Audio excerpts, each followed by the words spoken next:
করব সভাপতির বক্তব্য রাখার জন্য।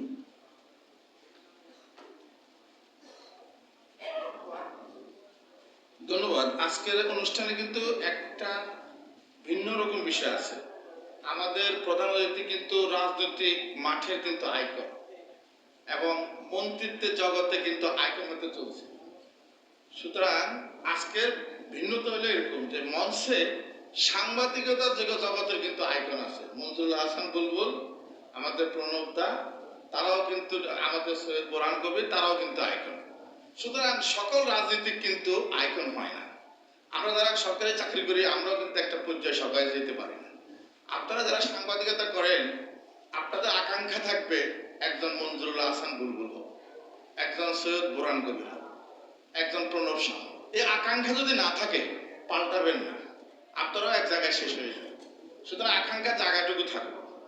আমি এটা এভাবে বলতে চাই যে আমাদের যে প্রজেক্টটা সেটা হলো একটা ভিন্ন মাত্রা যোগ করছে, অন্তত এই ফেলোশিপের প্রোগ্রামটা দিয়ে। আমরা যারা গবেষণা করি একটা কথা বলি, গবেষণা কাজ করার পরে যে ফলাফল পাওয়া যায় এটাকে সায়েন্টিফিক জার্নালে প্রকাশ করতে হয়, এটাকে বলে publish. Either publish or parish. যদি পাবলিশ করে তার গবেষণা কাজ স্বীকৃতি পায়, আর যদি না করে এটা হারায় যায়। যেমন রেডিও তরঙ্গ আবিষ্কার করছে কিন্তু প্রথমে জগদীশ চন্দ্র বসু, কিন্তু সেটা পাবলিশ করেন, তিনি আগে করছেন। মার্কনি পরে করে কিন্তু পাবলিশ করে তিনি স্বীকৃতি পেয়ে গেছেন। This is the merit of the publication. সুতরাং আমরা যে প্রকল্পে কাজ করছি, যে অধিদপ্তর কাজ করছি, সেই অধিদপ্তরের কাজের স্বীকৃতি তখনই আসবে সেটা একটা গণমাধ্যমে প্রকাশিত হইতে হবে। আইদার এই পাবলিকেশন আমার স্বীকৃতি কিন্তু অর্জন হবে না। সুতরাং দিস ইজ দ্য নিউ এরা, নিউ স্কোপ, যে আমরা সুযোগটা সৃষ্টি করেছি এলডিডিবি প্রকল্প থেকে একটা নতুন ধারণা যে ফেলোশিপ দিয়ে।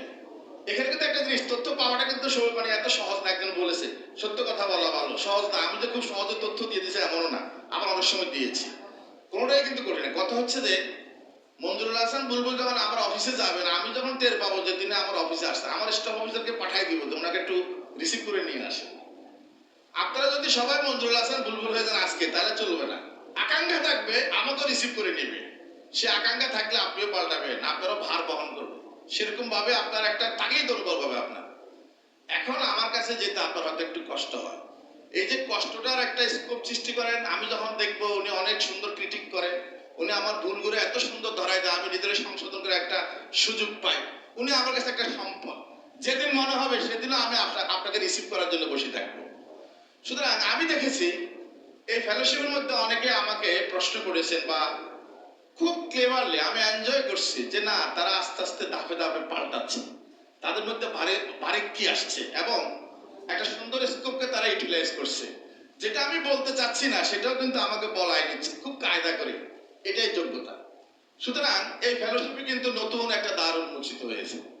এটা ক্রিটিকের একটা জায়গা, সে ক্রিটিকে ভালো থাকবে মন্দ থাকবে, দিন শেষে সকলের অর্জনটা থাকবে দেশকে সমৃদ্ধ করা, এবং সেই পথে আমার মনে হয় একটা কাজ দিয়েছে। এটা একটা তিক্ত দিক আছে।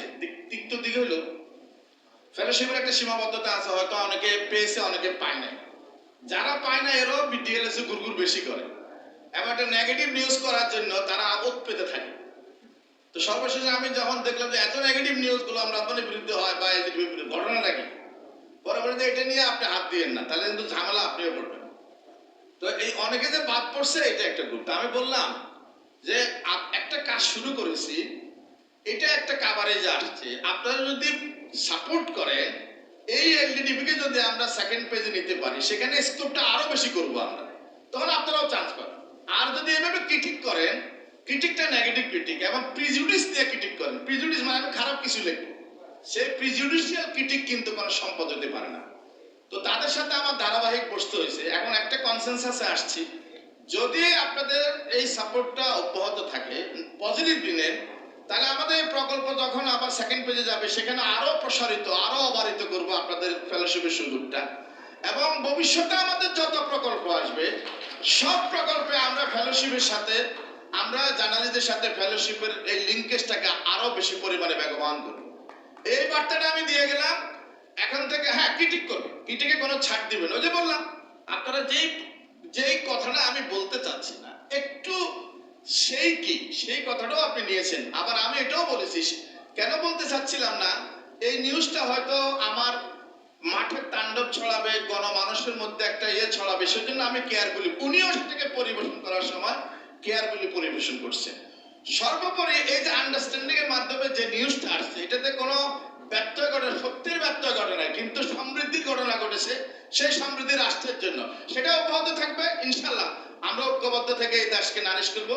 2041 সালে উন্নত দেশ হবো, সেখানে অংশীদারিত্ব আপনারও থাকবে, আমাদেরও থাকবে। এই দেশ এগুলোই কেউ ঠেকাতে পারবে না। জয় বাংলা, জয় বঙ্গবন্ধু। ধন্যবাদ আপনার মূল্যবান বক্তব্যের জন্য।